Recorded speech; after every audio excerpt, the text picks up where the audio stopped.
Luke, back for our fades and sleeper picks here for the Ryder Cup here on Draftkings DFS. It's one of my favorite weeks of the entire year, a lot of exciting matches, and usually ends up coming down to the wire as well, so hopefully the Americans end up taking it home. But here in this video, we're going to be focusing on the DFS side of things, and the guys being a little bit overlooked going into this week, those are going to be my sleeper picks, as well as some of the guys being a little bit overhyped, my fades of course. So the goal here is to try and target some of the guys being a little bit overlooked, as we can get plenty of leverage on them on an ownership standpoint. And on the other side of things, we want to make sure that we're avoiding some of these chalk plays that I think go out there and actually end up missing the cut, or in this case, not getting many points in terms of their match play record. So that's what we're looking at this week. I just wanted to go over my live stream quickly before we get into this video. That is going to be on Thursday night from 6:30 to 7:30 p.m. On there, we're going to be talking my player pool, our ownership projections, some game theory stuff, any live Q&A that you guys have. And again, that's going to be Thursday at 6:30 p.m.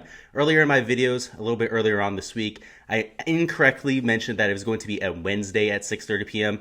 It didn't really occur to me that we have a Friday lock this week instead of a Thursday lock. Got a little bit too much in my routine there, so just wanted to correct that. It is going to be Thursday at 6:30 p.m.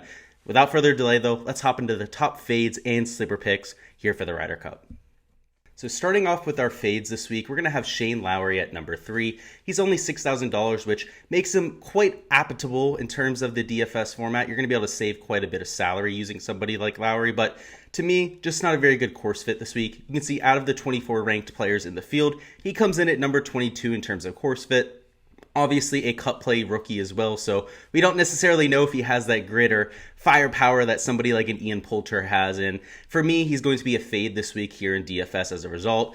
I have him projected right now in 17.5% of lineups, which isn't anything crazy by any means, but for me, it is going to be somebody that I have 0% of this week. I have him only playing 3 matches, even on a weak European side, and only winning about 44.7% of them. Again, it's because of the course fit. Shane Lowry is somebody who tends to spray it off the tee. There's tons of trouble here at Whistling Straits. He also tends to be somebody who doesn't hit it very far.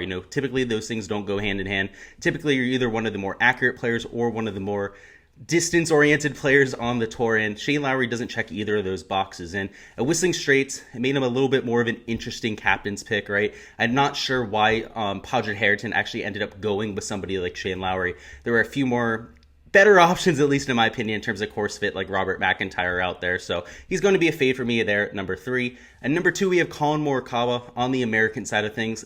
He also costs a little bit more at $7,600, also garnering quite a bit more ownership at 21.8%. Very similar issues to Shane Lowry there. A lot of it has to do with the lack of elite distance. So you can see he ranks as my number 19 ranked golfer in the field. A lot of that also has to do with his recent form. He hasn't really looked like himself of late, hasn't been very solid with his shot gain approach numbers, which he's typically number 1 or number 2 on tour in that category, and has been very subpar of late. So I don't expect him to play a ton of matches. I have him projected for 3 right now, winning just under half of them, because obviously he's going to have a partner for 2 of those. Just overall not somebody I'm excited to roster in DFS.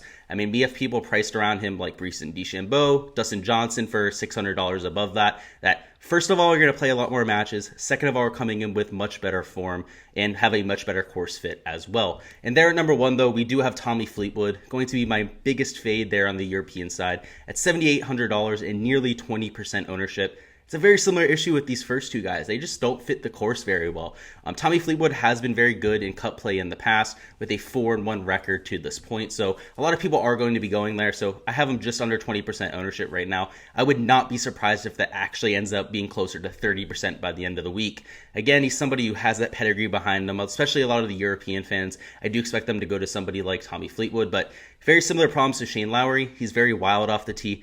Also isn't one of the longer players on tour, so I do expect Whistling Straits to give Tommy Fleetwood and Shane Lowry a little bit more issues than the public's giving them. And Collin Morikawa, again, he's still dealing with the injury. Also not one of the longer players on tour. Just wanted to do a quick plug of my Patreon page. If you guys haven't seen it yet, it's where you can get access to my tools and data for every single player in this week's field. We have our projections on there, expected amount of matches being played, the winning percentage for those matches, also some ownership updates, tools to come, as well as the lineup builder, access to our Discord and the GSLU community. So make sure to get in there. Link is in the description, and the best part about it all is it's just $1 for the month. So if you're looking for direct access to all of my data on every player, not just the guys that I can highlight here on these YouTube videos, that's how you can go ahead and do so.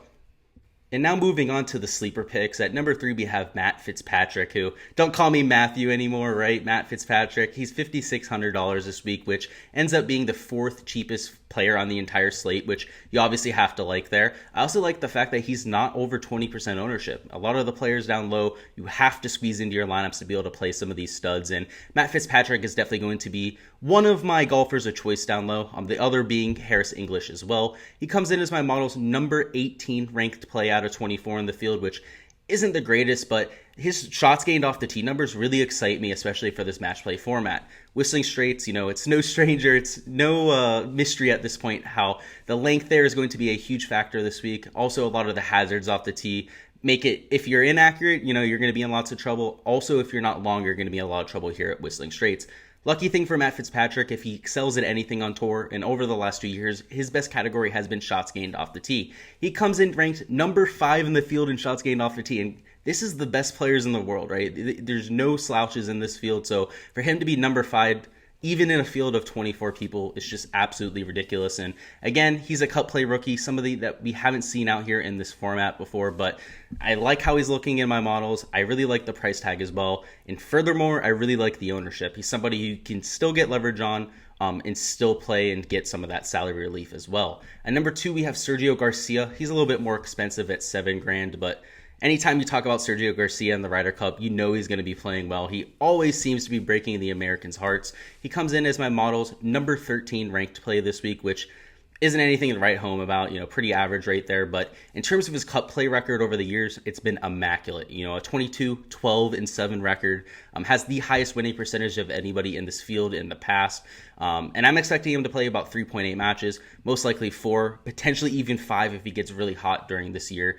And again, he's a ball striking wizard. We've seen that of late with plenty of good performances, and hell, we've even seen the putter flash of late as well. So if he's able to bring even a semblance of a putter over here to Whistling, he's going to be a scary prospect for the American side. But at number 1, our biggest sleeper this week is going to be on the American side. That's going to be Dustin Johnson at $8,200. And for him to be sub 20% ownership right now, I'm at 19.5%. Also coming in as a top 10 model rank, at number 7 out of 24 in the field.